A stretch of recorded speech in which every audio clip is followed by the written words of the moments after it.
Hablemos hoy de Debussy. A la gente no le gusta mucho Claude Debussy. Dicen que se cree que no se entiende lo que toca. Bueno, qué sé yo, no es un músico sencillo, no es tampoco la cumbre de la complejidad, pero es un músico heterodoxo. Era el mayor Claude Debussy de 5 hermanos. Nació en Saint-Germain-en-Laye, un suburbio de París, un 22 de agosto de 1862. El viejo llamaba Manuel y la madre Victorine. Una de las primeras experiencias de Debussy fue la sangrienta lucha que siguió al alzamiento de la Comuna en París en 1871.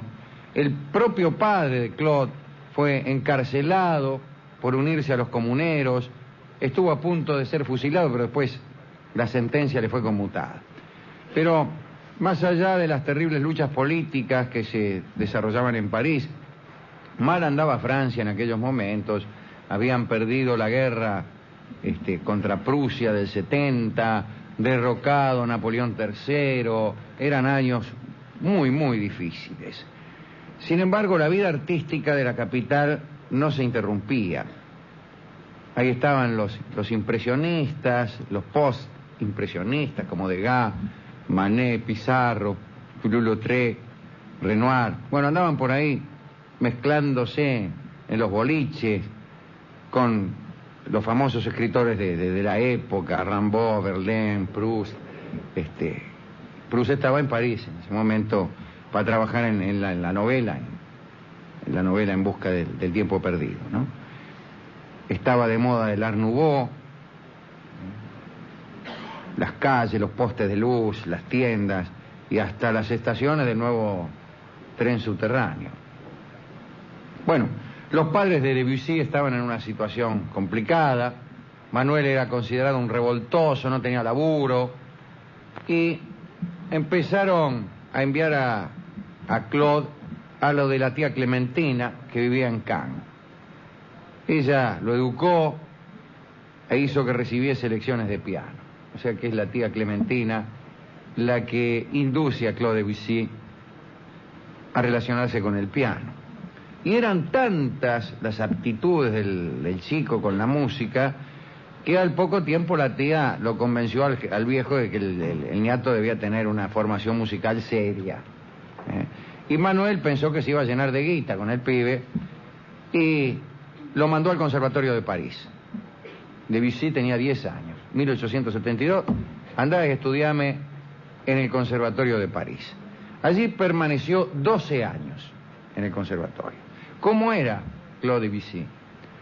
Era morocho, tenía mucha frente, ojos negros, era flaco, alto, solía llevar bigote, tenía dedos largos. Uno de sus profesores fue César Franck, y entre sus compañeros de estudio estaba un amigo de este programa, Erik Satie, que se convirtió en amigo de Debussy de por vida. Y si ustedes me permiten, voy a contar algunas cosas de Erik Satie. Era la figura más fantástica de Montmartre. Siempre iba a beber alguna copa con el Debussy, iba vestido con un traje de pana gris, una corbata inmensa, siempre llevaba un paraguas y llevaba también siempre un sombrero de copa, del cual nadie lo vio nunca desprenderse y que parece que llevaba puesto inclusive en la catrera. Erik Satie. Durante 30 años Satie vivió en un pequeño cuartito, tan pequeño que aparte de él nadie podía entrar. Detestaba los medios habituales de transporte, por lo que cada día se iba desde Arcueil a Montmartre caminando. Un procedimiento que otro amigo, Jean Cocteau, citó del siguiente modo.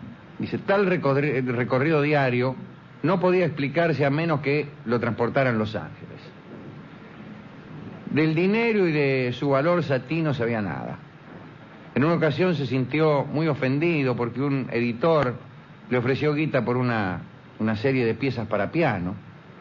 y después de regatear un montón, se llegó a un acuerdo en base a honorarios suficientemente bajos para que Satie no se sintiera humillado. Con las mujeres siempre tuvo relaciones breves, no se casó nunca. Una vez Satie no se animó a decirle que no a una cita con una de sus amantes y se valió de un método llamativo para no verla a la mina. Cuando la señorita trató de visitar a Satie, se encontró con un destacamento de policías apostado frente a la vivienda del compositor. La muchacha trató de entrar a la casa y se la llevaron en cana. Que tenían órdenes de no dejar que perturbaran la paz doméstica del señor Satie. Ese era Satie. Murió en 1925, luego de estar preso por enviar postales con insultos a un crítico. Y cuando se abrió su habitación, se encontraron paquetes de traje de pana gris que llegaban hasta el techo.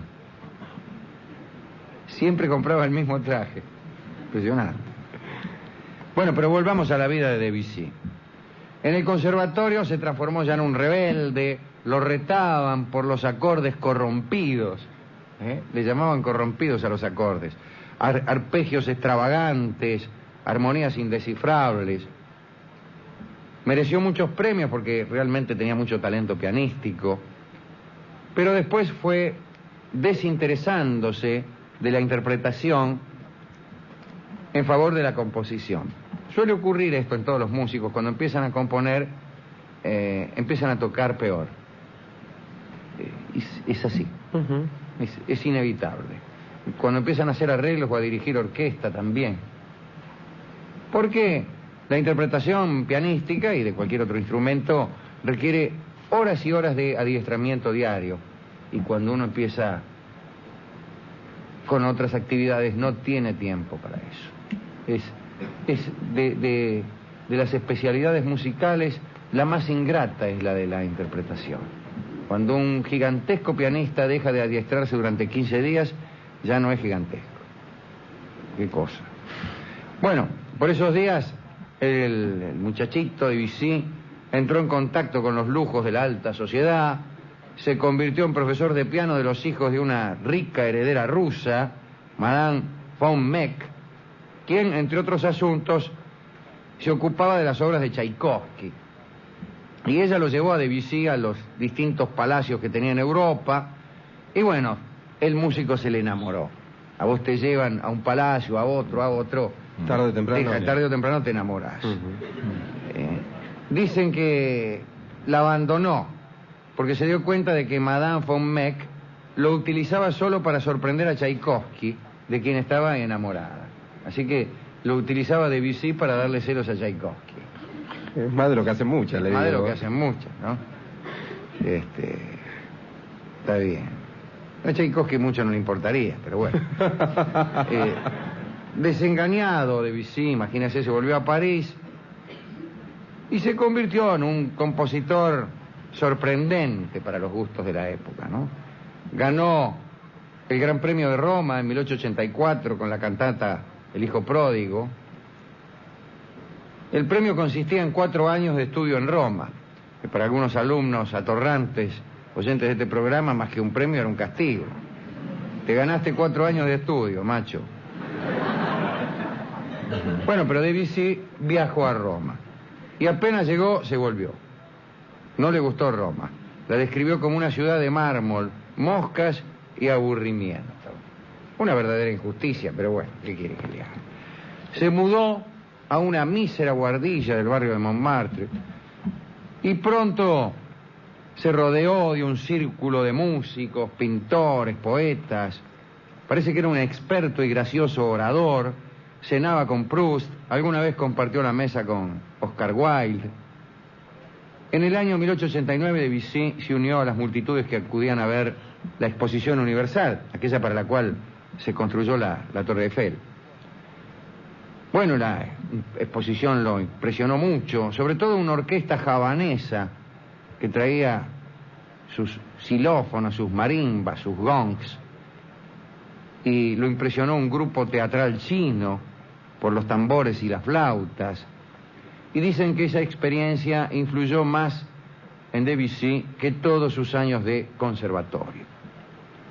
Las variaciones atonales, la fuerza individual de cada instrumento, él solía hacerlos aparecer de a uno por vez para que cada timbre se destacara. Bueno, las armonías raras, todas esas cosas se convirtieron en una constante en las composiciones de Debussy, cosa que ustedes ya conocen, ¿no?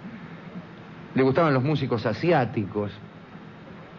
Dijo de ellos: su conservatorio es el eterno ritmo del mar, el viento entre las hojas y los miles de sonidos de la naturaleza. Lamento no estar de acuerdo con semejante conservatorio. Pero esto lo dijo Debussy, que sabía más que yo de él. Bueno, agitada vida amorosa. Tenía realmente cientos de amantes. No una, ni dos, ni tres. Cientos de amantes. Una de ellas, Gabrielle Dupont, se quiso suicidar, pero después se arrepintió y lo corrió a Debussy con un pistolón por la Rue Royale. Parece que el tipo la había abandonado por una modista, Lili Texier, con la que se casó en 1899, y la mina, la Dupont, se enojó, agarró un pistolón y lo corrió. El matrimonio, el matrimonio con Lili, pareció tener una influencia benigna en la vida del tipo, ¿no? En esa época se lo reconoció como el mayor talento de la música francesa. Ahí compuso el famoso Preludio a la siesta de un fauno, una obra que no seguía tradición alguna, carecía de toda estructura convencional. Escribió la ópera esta, Peleas y Melisande. Sin embargo, él interrumpía sus trabajos musicales con algunos tragos en el Café Tortoni, no en este, sino el de París, con Mallarmé, con algunas muchachas. Allí conoció a una chica hermosa y muy rica, se llamaba Emma Bardac, y se enamoró ciegamente, y se escapó con ella, se fugó, y la dejó a la esposa Lili sola y en la ruina. Otra vez vivió una persecución a mano armada, porque Lili lo encontró un día, y no solo lo encontró un día, sino que estaba con otra mina, con una tercera, que no era ni ella ni Emma Bardac. Y también sacó una pistola y lo empezó a los tiros, la mina. Pero le gustaban las locas. Se las elegía, Y qué sé yo, entre tantas que tenía, alguna estaría loca. ¿Qué va a hacer? Eso es lo que pasa por tener muchas. Sí, ¿no? Le nacieron algunos hijos ilegítimos que dañaron su posición, y empezó a ser reprobado por sus amigos. ¿Qué clase de amigos serían? Que le reprobaban que una cierta generosidad amorosa. Finalmente, en el año 1908, se casó con Emma Bardac, con la rica. Pero ya no fue tan rica Emma cuando se casó, porque el tío, que era el que tenía guita, la desheredó, porque no estaba de acuerdo con el casamiento con Debussy. Entonces, Debussy se concentró en hacer alguna guita con la música, ¿no? Escribió El Rincón de los Niños, fantasías para piano, preludios, todas esas cosas. Le gustaba el circo, Debussy. Iba siempre, y de un día en medio de la función, un payaso se le acercó y le dijo: saluda a nuestro gran artista. Y Debussy le dijo: usted también es un gran artista.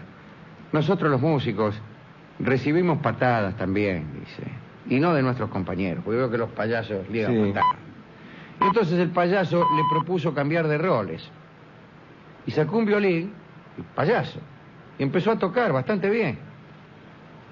Y Debussy se levantó, saltó a la arena y se puso a hacer malabares y expresiones grotescas de payaso, pero con tanto oficio que el público lo ovacionó de pie. Y durante mucho tiempo le preguntaban al dueño del circo cuándo le iba a traer de nuevo a Debussy. Me encantó eso. Claro. Viene, lo saluda el payaso: sí, usted el payaso, usted toca el violín, bueno, yo voy a mandar unas payasas. Y salió unas cabriolas. Por los primeros años del siglo había llegado a París el poeta italiano D'Annunzio. Como me acuerdo de algo. comienza Borges una nota sobre la presencia de Luigi Pirandello en Buenos Aires. Entonces dice, el famoso poeta italiano Luigi Pirandello se halla entre nosotros, punto. Así pude leer, así dice el diario, dice Borges. Es una frase muy extraña, porque nos informan que es italiano después de habernos dicho que era famoso. Pero además, el giro entre nosotros es un tanto raro. Decir que Pirandello se halla entre nosotros puede interpretarse casi como señalando una omnipresencia. Cuando uno dice que alguien está entre nosotros, parece que estuviera mezclado, estuviera en todas partes. O si no, puede entenderse como el señalar la posibilidad de encontrarlos en el tranvía. No me gusta, tiene razón Borges. Bueno, ahí el que estaba entre los franceses era D'Annunzio, personaje que ustedes conocen, que después se uniría a Mussolini, ¿no? Era el mentor de los poetas futuristas. D'Annunzio y la bailarina rusa Ida Rubinstein le pidieron a Debussy que escribiera la música para el montaje escénico del Martirio de San Sebastián. La Iglesia los condenó por blasfemos, a la obra no fue nadie, fracaso total. Finalmente, el empresario ruso en 1912 ya, Sergei Diaghilev, introdujo el ballet de Rusia en Francia con una gran estrella, Václav Nijinsky. Y Nijinsky bailó la música de Debussy. A través de él, Claude se hizo amigo de Stravinsky, de Igor Stravinsky.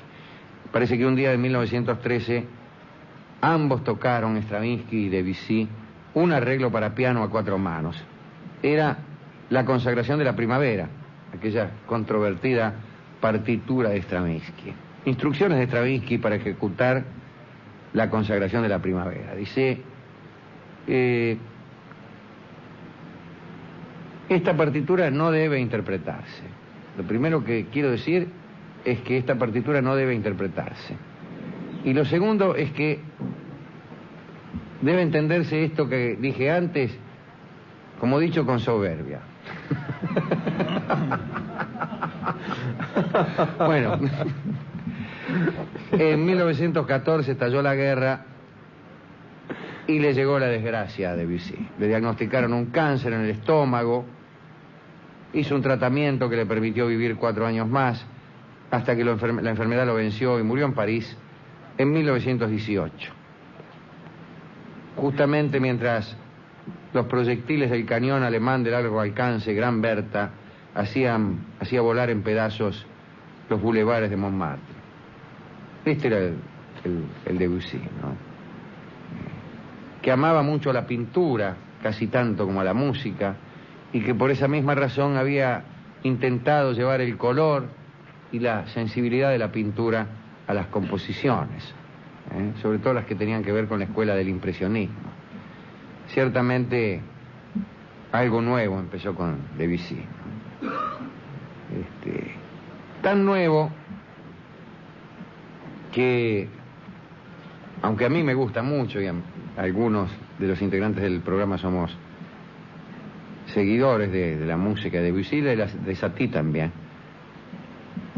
vamos a renunciar a ilustrar la charla con música de Debussy. Por esa razón y por otra, que es que no teníamos ningún disco.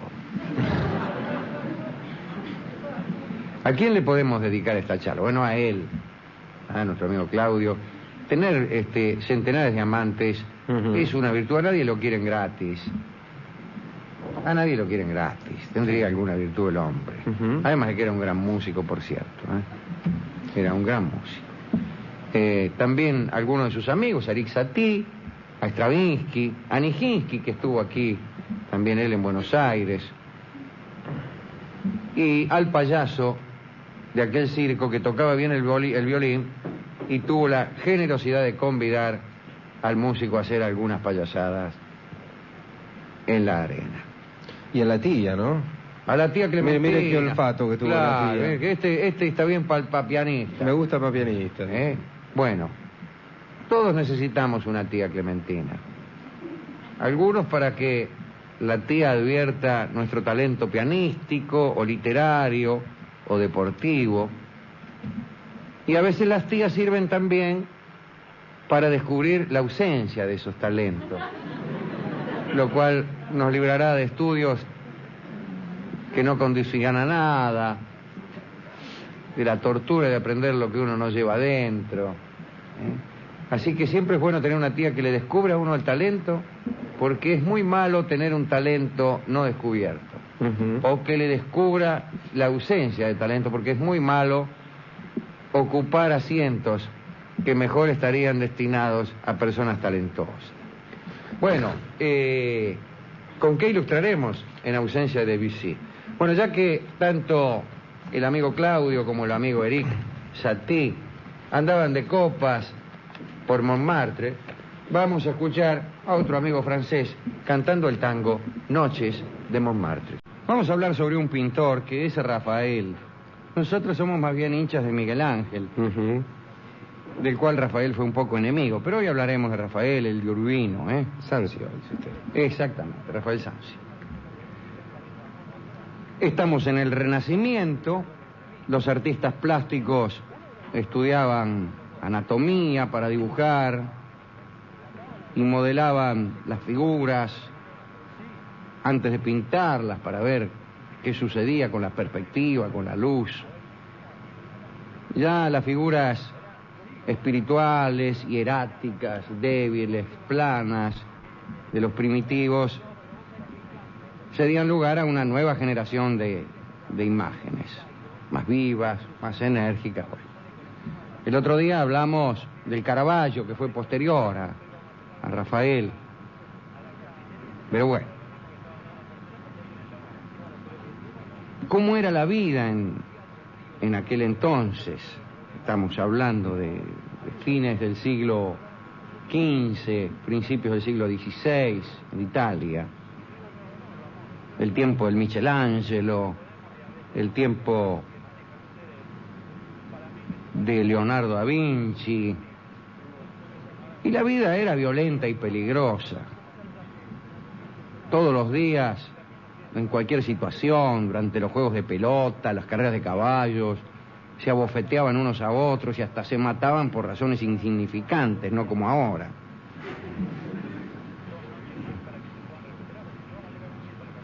Muy bien.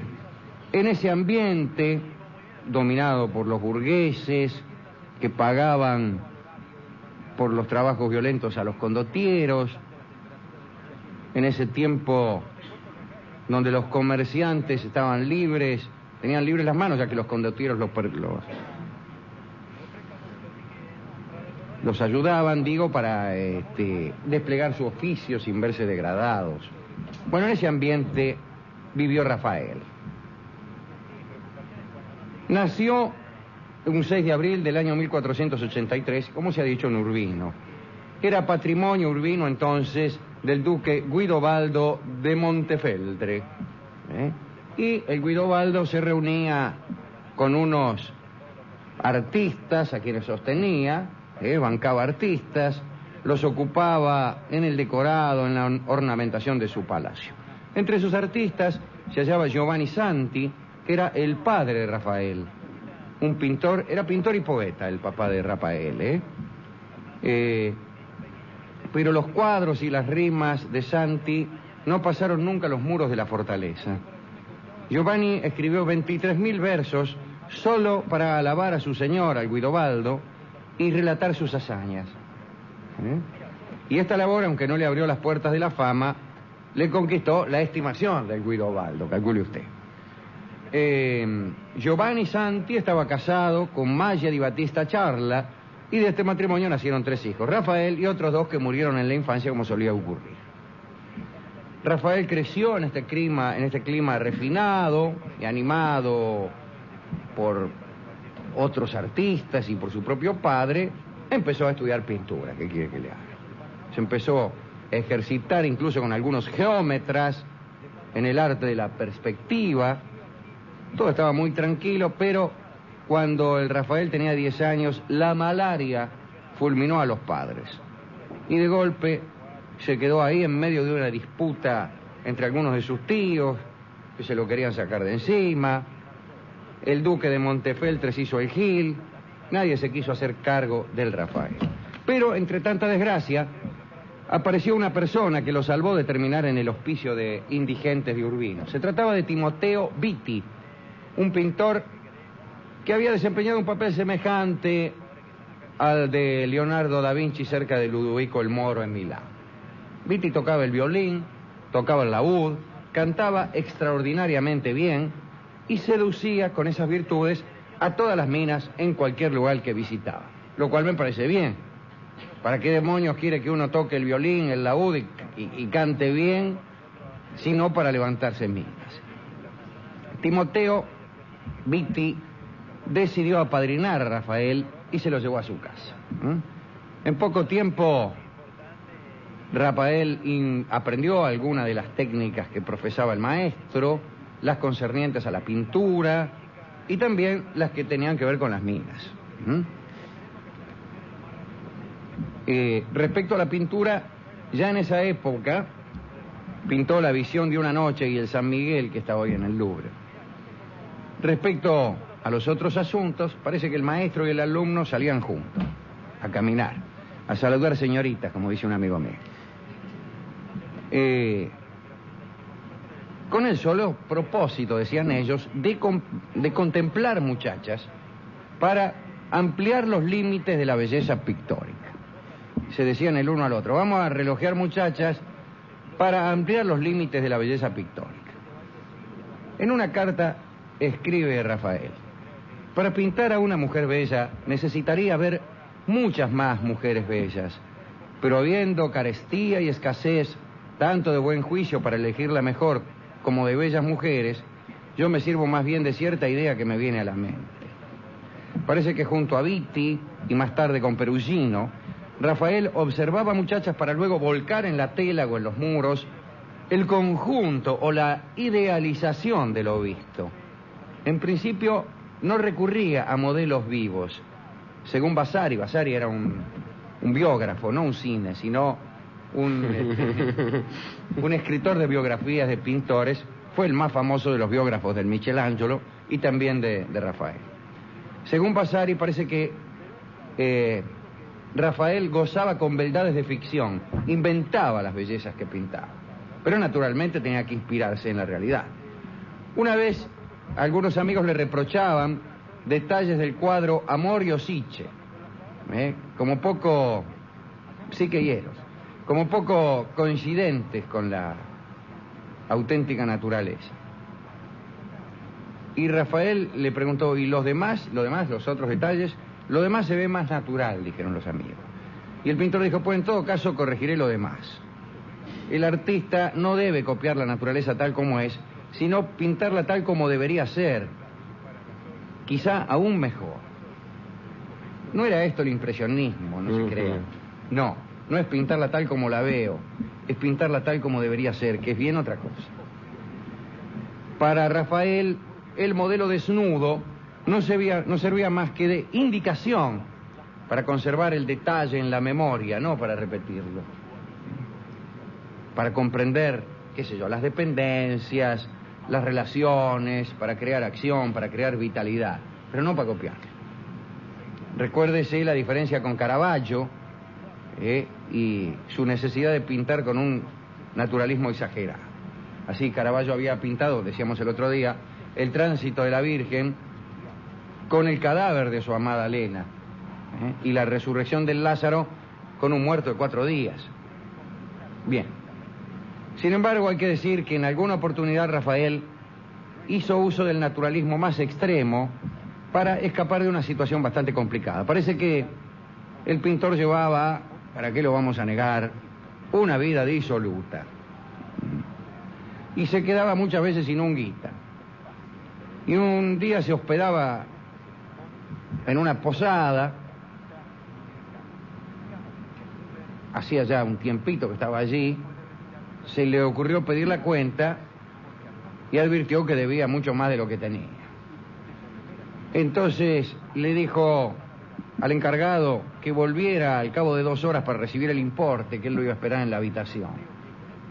A las 2 horas volvió el dueño, encontró la habitación vacía, pero sobre la mesa había unas monedas relucientes de oro y de plata. El hombre quiso tomarlas, pero estaban dibujadas. Las había dibujado el Rafael. Bueno, y se rajó. Se fue a Florencia, mitad para no pagar algunas deudas. Y en Florencia continuó sus estudios con el Pinturicchio, que era sordo y considerado uno de los mejores artistas decoradores del siglo. Junto al Pinturicchio, creo que hablamos alguna vez de él, además de pintar, se dedicaban a esconderse de las campañas de terror que César Borgia lanzaba sobre ciertas poblaciones. Entre otras cosas, Rafael y el Pinturicchio trataban de evitar que Borgia se interesase por ellos, porque era preferible hacerse lotario ante sujetos como Borgia. Cuando estudió anatomía ahí en Florencia. Ahí empezó a estudiar anatomía y se llevó a la pieza para estudiar anatomía un montón de esqueletos. Los tenía ahí, debía ser un cuadro dantesco, entrar en la pieza del Rafael y verse ahí los esqueletos, uno sentado, el otro acostado, etcétera. Pintó muchísimo, se puso en contacto con los adeptos de Savonarola, ¿se acuerda? Aquel herético que mataron ahí en la Piazza de la Signoria, donde te muestran, si vos vas a Florencia, hay como ahí está señalado. Si aquí lo liquidaron a Savonarola. Bueno, él estaba en un grupo liderado por Baccio Dalla Porta, pero al final se cansó de Florencia y se fue a Roma, con una carta de recomendación para el Papa Julio II. Julio II, que ustedes ya conocen. Y en Roma lo esperaba el éxito. Cuando llegó, quedó completamente admirado por el arte clásico, se puso a estudiarlo con gran dedicación y él mismo incorporó a su pintura un enorme espíritu helenista. Si ustedes ven el cuadro ese, el de la Academia, ¿cómo es? Que hay unos tipos, ahí están unas arquitecturas pintadas con que parece verdaderamente una recreación del espíritu griego. A muchos no les gusta eso, entre ellos a mí, que prefiero las imperfecciones, esa cosa menos terminada que tenía el Michelangelo, que ciertamente era menos pintor que Rafael. El Michelangelo era escultor, fue pintor porque, qué sé yo, en aquel tiempo aprendías de todo, y fue pintor, y qué pintor, no sé si el mejor. Todos dicen que desde el punto de vista de la más estricta perfección, el mejor de todos fue este. Pero el otro, siendo que parecía un poco más descuidado, tenía una potencia, una especie de enojo que no se advierte en el Rafael, donde todo está muy prolijo. De todos modos, los dos son geniales, absolutamente geniales. Bueno, el Papa lo llamó. El Papa también quería darle a Roma un esplendor antiguo y helenístico, y lo llamó a Rafael. Claro, ahí estaba el Michelangelo trabajando con la tumba de Julio II, una de las grandes tragedias de la vida de Miguel Ángel. Le habían encargado un trabajo que no sabía cómo terminar. No hay peor cosa para un artista. Incluso tenía que dar charlas en la Capilla Sixtina. Bueno, la cosa que al Michelangelo no le gustó nada, la aparición del Rafael. Rafael le presentó unos bocetos al Papa y el Papa le encargó inmediatamente la decoración de las habitaciones en las que trabajaban Signorelli, Suardi, Sodoma. Julio II se entusiasmó tanto que los echó a todos y le pidió que lavaran las paredes porque llegaba Rafael. Así que echó a todos los pintores que tenía y lo acomodó al Urbino. Y todos los pintores del Vaticano se imagina cómo se pusieron. Le encargó incluso pintar los tapices de la Capilla Sixtina, encargo que Miguel Ángel esperaba, ya que él estaba pintando el techo. Si me hacen pintar el techo, que es lo más difícil, cuando vienen los facilongos, que lo del costado, ahí lo llaman a otro para que pinte parado. Michelangelo pintaba de espaldas en un andamio, él mismo lo describe, escribía muy bien el Michelangelo. Y decía lo que le dolía, que es todo lo que, exactamente lo que ustedes imaginan que le dolía al Michelangelo. Bueno, Rafael aceptó el encargo, el de pintar los tapices de la Capilla Sixtina, y se hizo cargo hasta de las tareas más ingratas de la pintura. No delegó nada, ni en la construcción de los andamios, los hacía él. Todo era realmente para mostrarse frente a Miguel Ángel. Y dicen que la bronca fue tal que entre los discípulos se armaban broncas, los discípulos de uno, los ayudantes de otro. Y las barra brava, digamos. La barra brava, no, los que laburaban con ellos, los ayudantes. Por ahí, en las afueras de San Pedro se agarraban. Y hay quien asegura que alguna vez se cruzaron en la calle los titulares y tuvieron que ser separados. Pero a la muerte de Julio II las cosas cambiaron, apareció León X, Miguel Ángel, despechado, abandonó Roma, Rafael fue nombrado arquitecto, se dedicó a esculpir, a dibujar, a hacer decoraciones de teatro para las obras religiosas. Un día debió retratar en tamaño natural al elefante favorito del Papa. Era más cortesano Rafael que Miguel Ángel, que era un tipo feo, desagradable, antipático, en fin. Muy tranquilo estaba don Rafael hasta que conoció a una chica llamada La Fornarina, que como su nombre indica, era la hija del panadero. ¿Cómo me gustan las hijas del panadero? Las mejores minas son las hijas del panadero o las que laburan en una panadería o son cajeras del supermercado o doblan la esquina una cuadra antes de cruzarlos. Esas son las mejores minas. Contrariamente a los que creen que las mejores minas son, qué sé yo, las modelos, las actrices. No. Yo las mejores minas que vi en mi vida las vi en el tren, iban a laburar, o laburaban en una panadería, o eran las hijas de algún comerciante o algo. En el cine, no. En el cine, algunas bellezas vi, que eran pálidas imitaciones de las fructuosas bellezas que yo he visto en el tren, o por ejemplo, acompañando a otro en un baile.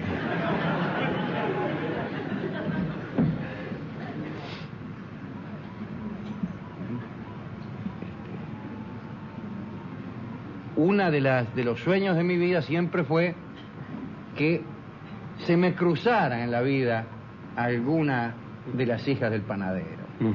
Alguna suerte he tenido, alguna inmerecida suerte he tenido en eso. Pero nunca fueron ni estrellas del cine, ni modelos, ni conductoras de la televisión. No. El Rafael sabía esto y se enamoró perdidamente de la hija del panadero, que era una morocha hermosa, que según Vasari lo agotó. Lo agotó a Rafael, Vasari el biógrafo, ¿no? Y Vasari la maldice. Dice, leo a Vasari: maldita sea esta mujer que causó la muerte del príncipe de los pintores cuando aún se hallaba en la primavera de la vida. Fue una cortesana cuyos besos ardientes devoraron la fuente de la vida de Rafael, dice Vasari, muerto de bronca porque no era él.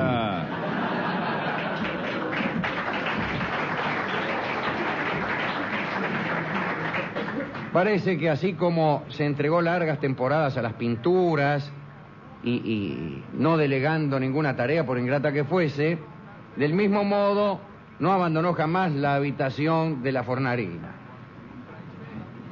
Y el 6 de abril de 1520, el día de su cumpleaños, murió, según dijeron, de una fiebre perniciosa. ¿Pero será cierto que hace mal? Eso era antes. Eso era antes, ¿no? Sí. Que ahora no le haga caso. hacen creer que hace bien, pero yo no sé quién está detrás de esto. ¿De qué? Yo creo que hay intereses creados en ambas afirmaciones. Sí. No debe hacer ni tan mal como decían, ni tan bien como dicen.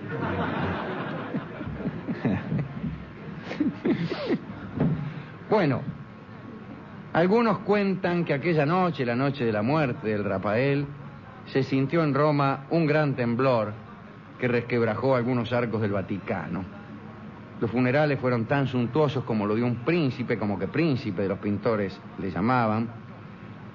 A la cabecera de su lecho de muerte fue colocado el cuadro de la Transfiguración, que fuera destinado luego a la Catedral de Narbona, tenía 38 años. 38 años tenía el Rafael. Miguel Ángel vivió hasta pasados sus 80. El Rafael murió jovencito. León X, el Papa, escribió su epitafio. Dice: aquí yace Rafael. Cuando vivía, la gran madre de las cosas temía ser vencida. A su muerte tuvo miedo de morir. No está mal, ¿eh? Era un poco poeta también, el Papa León. ¿A quién podemos dedicar esta breve reseña de la también breve vida del de Urbino? Desde luego al mismo, era un gran pintor, insisto, probablemente el mejor que ha existido. Si se excluye el Miguel Ángel.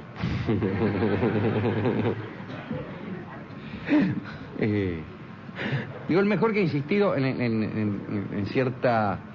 No se puede, mire, vamos a detenernos un poco acá, porque van a escuchar algunos amigos que son muy inteligentes y van a decir, ¿a quién le gano? Yo creo que el pensamiento burgués vive pidiendo escalafones y el establecimiento de prioridades. La vida no es así. Hay un vicio en el pensamiento político que consiste en creer que el mundo se maneja por prioridades. Este vicio según el cual cada vez que se pagan, qué sé yo, $500.000 por un cuadro, dicen, bueno, ¿por qué no se emplean esos $500.000 en pavimentar la avenida tal cosa?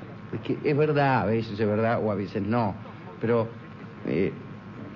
mi amigo el profesor Bosch dice algo interesante al respecto. Si la primera prioridad es la salud, resulta ser que hasta que no esté satisfecha la ínfima necesidad de los hospitales, no vamos a poder pagarle a los maestros, porque es una prioridad que viene, es una cuestión que viene después. Bueno, del mismo modo no se puede decir que primero uno quiera a su madre, segundo a su padre y tercero al tío, y que primero venga el Rafael, segundo el Miguel Ángel. Ni tampoco se puede decir que no se pueden comparar. ¿Y sabe por qué no se puede decir que no se pueden comparar? Porque esa frase, no se pueden comparar, no es usada por el Rafael ni por Michelangelo, sino por los giles, por los que no le llegan ni a la uña del pie. Pues sí, bueno, son cosas que no se pueden comparar.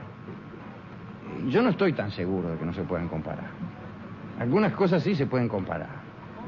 Digo, comparar aunque más no sea para saber que pertenecen a dimensiones enteramente distintas. La pequeñez de algunos artistas es disimulada con la frase, bueno, se trata de cosas diferentes. Diferentes sí, pero hay tamaños también. Yo estoy seguro que entre Comicastros de la Legua y Rabelais hay una gran diferencia, y el Comicastro de la Legua dirá, bueno, pero son cosas distintas, no se pueden comparar. Bueno, sí, son cosas distintas, pero aclaremos que Rabelais es mucho más grande que este tipo. Y no quiero nombrar a nadie, porque cualquiera comparado con Rabelais sería un enano, principiando por este que está efectuando la comparación. Bueno, vamos a dedicarle esto sin más trámites al de Urbino y a Michelangelo, aunque no se pueden comparar. No. ¿Y a quién más? Bueno, a toda esa playa de gigantescos artistas que vivieron en aquella época, a toda esa playa de grandes artistas que florecieron en aquella época, no solo en Italia, sino también en otros rincones de Europa, en algunos no tanto. Es cierto que la vida era violenta, al menos así lo era en la Florencia o en la Italia que describimos al principio, pero también es cierto que este auge del arte se sentía en el respirar y era un tema de conversación y de preocupación de los ciudadanos comunes, que al menos eran capaces de admirar, de disfrutar con el arte de aquellos pintores. En ese sentido debió ser una época interesante. Bueno, entonces a todos esos artistas y a todos esos humildes ciudadanos, comerciantes algunos, mercaderes, que tenían el espíritu predispuesto a la contemplación y al disfrute de la obra artística, que no es, como pretenden algunos, una actitud pasiva. No, para contemplar una obra artística y hay que ponerse a que se le mueva a uno el alma. El terremoto interior no necesariamente tiene que ser percibido desde afuera. Uno a veces sufre mucho, pero no rompe una silla. Digo porque se cree que la única forma de que la contemplación de una obra artística no sea pasiva es subirse al escenario y cantar junto con el tipo. No necesariamente. A veces uno participa hondamente de un fenómeno artístico sentado en su platea como un señor, sin salir a bailar al pasillo con el caramelero, o sin querer agregar uno algo al cuadro. Por ejemplo, te pasaste, Rafael, te escribe abajo con un... ¿Sí? Bueno, entonces a todos ellos. Y a Timoteo Vitti, Alejandro, que le enseñó a levantar minas. Que fue maestro en el arte de la pintura y maestro en el arte de levantar minas con el pretexto de que las miraba para ver si mejoraba el arte pictórico. ¿Con qué habremos de ilustrar esta breve charla? Bueno, la tarea del pintor, después de todo, es cristalizar un momento, sustraer un instante de la sucesión. Y entonces vamos a aprovechar un vals de don Héctor Stamponi, que toca él mismo, y que se llama precisamente Un momento. Hablemos hoy, ya que estamos, de los estoicos, del estoicismo. La gente cree que ser estoico es caminar bajo la lluvia sin quejarse. Bueno, algo así. Pero la verdad es que el estoicismo nació en el siglo III antes de Cristo, mucho después que la lluvia, de todas maneras, cuando un hombre llamado Zenón de Sitio en este caso con C, desembarcó en Grecia, venía de Chipre, y llegó a Atenas. La ciudad era en aquel entonces todavía una brillante capital intelectual, pero políticamente las cosas no andaban bien, como no volvieron a andar bien nunca allí. Había muerto Alejandro de Macedonia, cientos de intrigantes se disputaban las migajas del imperio de Alejandro, la Hélade no se recuperó nunca de aquellos golpes en lo político, pero sí en lo intelectual. Pero era tan enorme el caos político que en el ámbito de las escuelas filosóficas se empezó a buscar alguna certidumbre para rescatar al hombre de tanta miseria. Esto que acabo de decir es por lo menos discutible. Yo creo que no es verdad que el caos o la anarquía conduzcan a los filósofos a buscar orden y concierto por no encontrarlo en la política. Es decir, yo no creo que las situaciones políticas influyan en el arte y en el pensamiento de un modo fatal y determinista. Yo creo que influyen, pero no se puede decir cómo. Así, una situación de desorganización política puede generar quizá una escuela ordenada, destinada a suplir el orden del que carecemos, o quizá una escuela desordenada, siguiendo el orden de la época, o quizá una escuela de cualquier otro orden, yo qué sé. Lo que se puede decir es lo que han dicho finalmente todos. Lo sociopolítico influye en lo cultural muchísimo, pero no sabemos cómo. El caso es que allí llegó Zenón a Atenas. Entrevistó, como hacían todos, al oráculo para saber cuál era el mejor tipo de vida, y el oráculo le dijo la siguiente y sabia frase: debes tener trato con los muertos.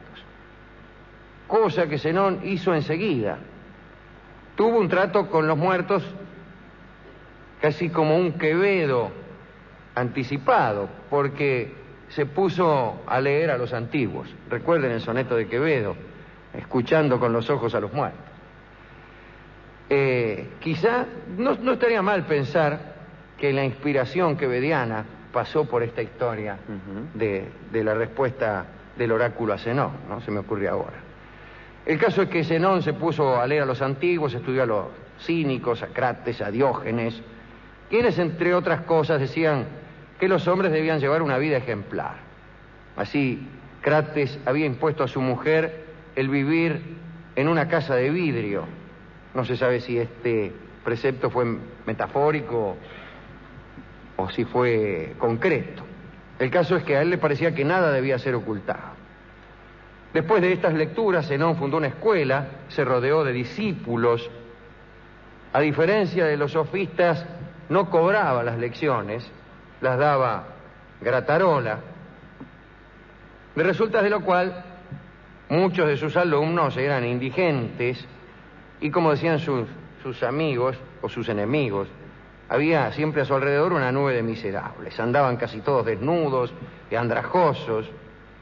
Y al poco tiempo, siguiendo la costumbre de dar a las escuelas el nombre del lugar en el que éstas se reunían, empezaron a llamarle escuela de la estoa, que quiere decir en griego pórtico, porque ellos aprendían en el pórtico de Posilé. Le llamaron estoicos. Zenón no morfaba más que pan con miel, bebía un poco de vino, y según algunos era también muy austero en sus costumbres sentimentales, por decirle así. Rara vez se servía de muchachos y una o dos veces se encontró con mujeres.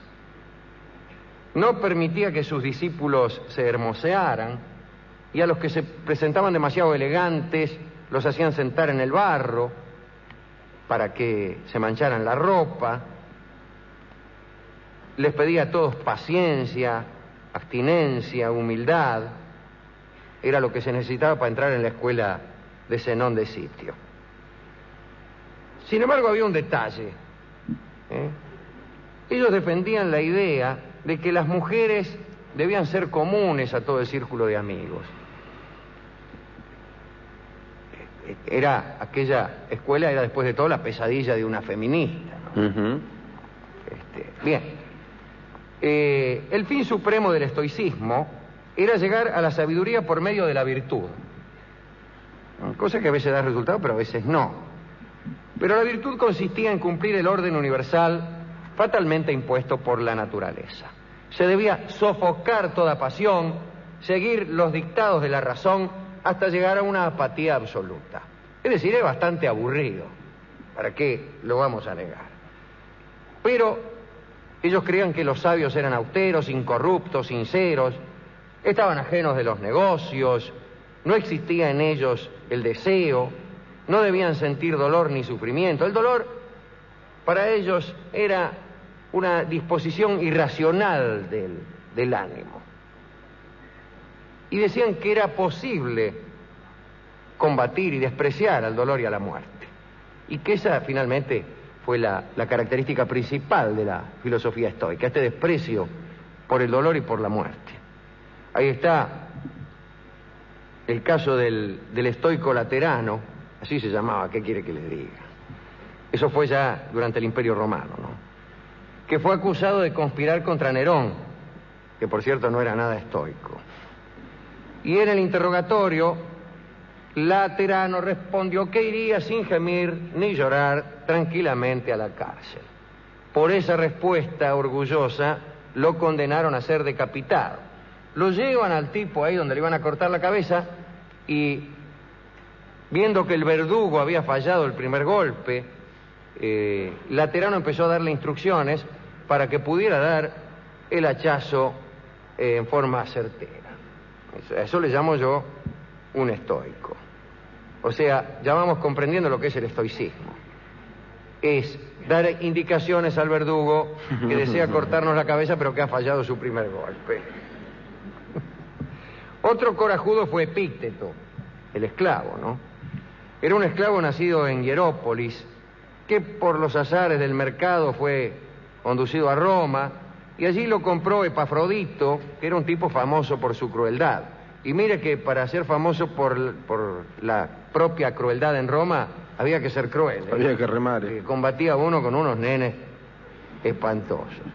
Y un día este Epafrodito aprisionó a Epícteto un pie en lo que se llamaba el borceguí de tortura, que era una especie de tamango de fierro que te ponían y que te iba retorciendo el pie para que aprendieras.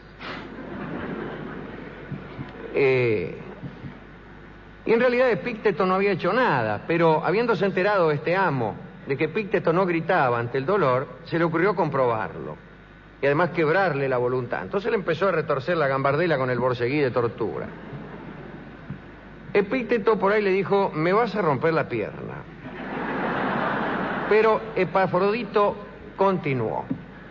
Y en un momento Epícteto se refirió nuevamente al amo con enorme tranquilidad. No es que se refirió, digo, se dirigió. Se dirigió al amo con tranquilidad y le dijo: hace algunos instantes me has roto la pierna.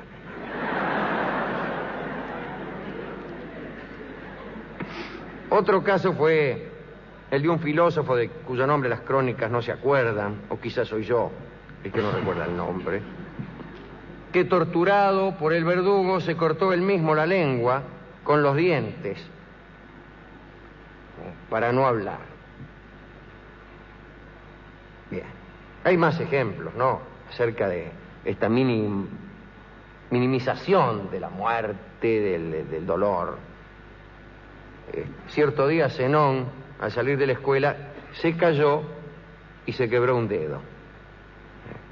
Y vio en ello una especie de advertencia o de señal, y golpeó la tierra con la mano y dijo: ya voy.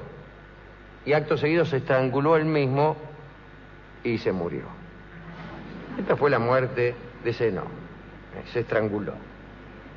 Es muy difícil estrangular, Alejandro. Sí. Quedé pensando. Porque cuando uno ya lo está consiguiendo, te largás. Claro, te largás porque no tenés fuerza para seguir estrangulándote. Tiene que tener uno una gran precisión y una gran fuerza, ¿no? Tener mucha fuerza. Sí.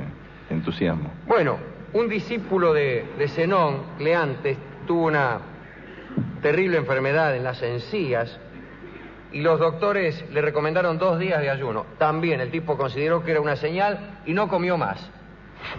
2 días de ayuno, dijo. ¿Qué 2 días? No como más. Se murió. Ellos creían que no había que resistirse al destino. Las cosas que no dependían del hombre, pensaban los muchachos, no pueden ser detenidas. Había que aceptarlas tal como sucedía y no aspirar a que sucedieran tal como uno deseaba. Para Epícteto, el esclavo estoico, el necio, el dominado por las pasiones, era quien creía que la libertad de los hombres consistía en desear que todo ocurriera de acuerdo con su voluntad. Para Epícteto, la libertad y la sabiduría era lo razonable. Las pasiones eran un movimiento del alma contrario a la naturaleza.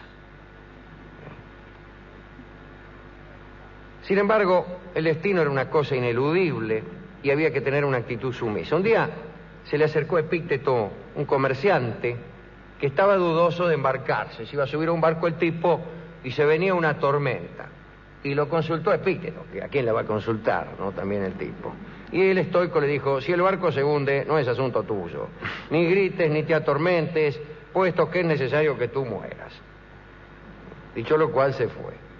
Sin oír lo que le habrá dicho el comerciante.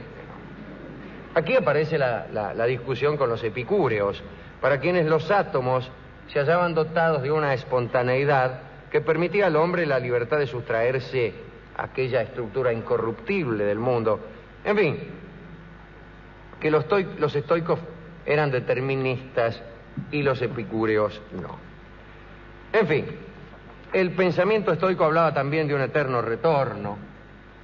Según, bueno, cuando hablamos aquí mismo del eterno retorno, citamos en primer lugar a los estoicos, ¿no? Ahí Nemesio decía que al cabo de los siglos habría un nuevo Sócrates y un nuevo Platón, y que la restauración se produciría no una, sino muchas veces, y todas las cosas y todos nosotros seríamos eternamente restaurados, y que ya hemos estado aquí en este Teatro Alvear muchas veces y estaremos muchas otras, siempre escuchando el mismo programa. Ustedes me dirán, Eso ya lo sabíamos. No es necesario Nietzsche para estos milagros. Si usted le llama milagro al aburrimiento de su programa, allá usted, querido amigo. Uno de los últimos estoicos era fue el emperador Marco Aurelio. Ser emperador y ser estoico es una cosa difícil, ¿no? El estoicismo no genera buenos gobernantes.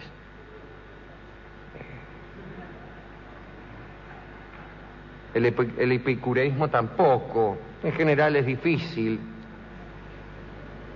encontrar buenos gobernantes. Y después de todo estoy pensando ahora que el filósofo es casi lo contrario del político. El filósofo se preocupa, se ocupa antes. El político es un hombre del momento, es un hombre pragmático. Salvo que yo creo que la civilización llega a un punto, acaso previsto por nuestro amigo el novelista Platón, en que ya es necesario filosofar para gobernar. Es necesario. Pero bueno, de eso hablaremos algún otro día. Mire qué lugar para hablar de esto. Me refiero a qué lugar... Bien. Marco Aurelio abandonó todos los lujos y placeres siendo emperador y decidió vivir en la austeridad más absoluta. Dormía en una pieza amueblada solo con un colchón de junco, morfaba poquito, comía poquito, comía y morfaba sí. Es más o menos lo mismo, bebía poco, quise decir, y era emperador. Fíjese, en medio o a continuación de una serie de emperadores bastante degenerados, ¿para qué negarlo, no? Incluso algunos emperadores amigos de Margarillo Cenar también tenían lo suyo, pero no, Marco Aurelio no. ¿Dónde está el emperador Marco Aurelio? Ahí está, durmiendo la siesta... Arriba de los juncos. Arriba de los juncos. Bien, sin embargo, y dicho todo esto, podríamos terminar con un párrafo de las conversaciones de Epícteto, que dice lo siguiente. Conozco muchos hombres que recitan fórmulas de los estoicos, pero no conozco a ninguno que lo sea. Mostradme un estoico, no pido más que uno. Un hombre que sea feliz en la enfermedad, feliz en el peligro, feliz mientras muere, o feliz en la calumnia o el desprecio. Quizá exista alguno que solo comience a hacerlo. Quizá la sabiduría es finalmente inaccesible a los hombres. Le faltó decir que quizá la sabiduría no era esa, no estaba en ese lugar. Pero no podían evitar los estoicos, que ejercían la austeridad en todos los órdenes, una evidente soberbia intelectual, que consistía en la persuasión más absoluta de estar en lo cierto. ¿A quién podemos dedicar esta pequeña recordación de los filósofos de la Estoa? A mí me gustó el que lo aconsejaba el verdugo. Ese, sí. Dale un poquito más a Triqui porque aquí no me la vas a cortar. Macho terminado de una vez. El aconsejador de verdugos no está mal. A Séneca, que fue estoico, que no ha sido nombrado aquí, y que ha sido un buen maestro, le salieron cada alumnos también, ¿no? Pero Nerón era alumno de Séneca, pero me cae muy simpático Séneca, porque le gustaban las mujeres. Ese era, por ejemplo, un estoico que decía pero no hacía. Y el estoicismo está bien decirlo, pero hacerlo es muy duro. Yo no soy estoico en lo más absoluto. No solo es duro, sino que a lo mejor no es sano, Alejandro. Claro que no es sano, porque además lo peor de todo es tratar de imponerle el estoicismo a los demás. Porque si uno quiere dormir en un catre, que duerma. Ahora esto imponérselo a la nación misma, claro. Bueno, Marco Aurelio dormía a él, no sé si se lo imponía a su nación. Conozco otros estoicos que se lo imponen a su nación. Bueno, así que a Laterano también, solo por el nombre. Bueno, a todos nuestros amigos, y a los epicúreos también, y a Anatole France, que escribió El jardín de Epicuro, que es todo lo contrario de esto, y a los hombres que saben disfrutar de los placeres del cuerpo y del espíritu, sin andar jorobando a los demás, que tanto ni que tanto. ¿Y a quién más? Y a los que no cancherean porque andan abajo de la lluvia así y no se protestan. Claro, esos mirá. no son estoicos, esos que abren la ventanilla. Claro, hay estoicos de 3x5, Claro. esos que abren la ventanilla en invierno. Sí. Socolor de estoicismo. Se andan en camisetita, ¿vio? Y yo Claro, no tengo entonces frío. van en el colectivo y los tipos abren la ventanilla y entra un frío y le dice, ¿por qué no cierra la ventanilla? El tipo dice, porque soy estoico.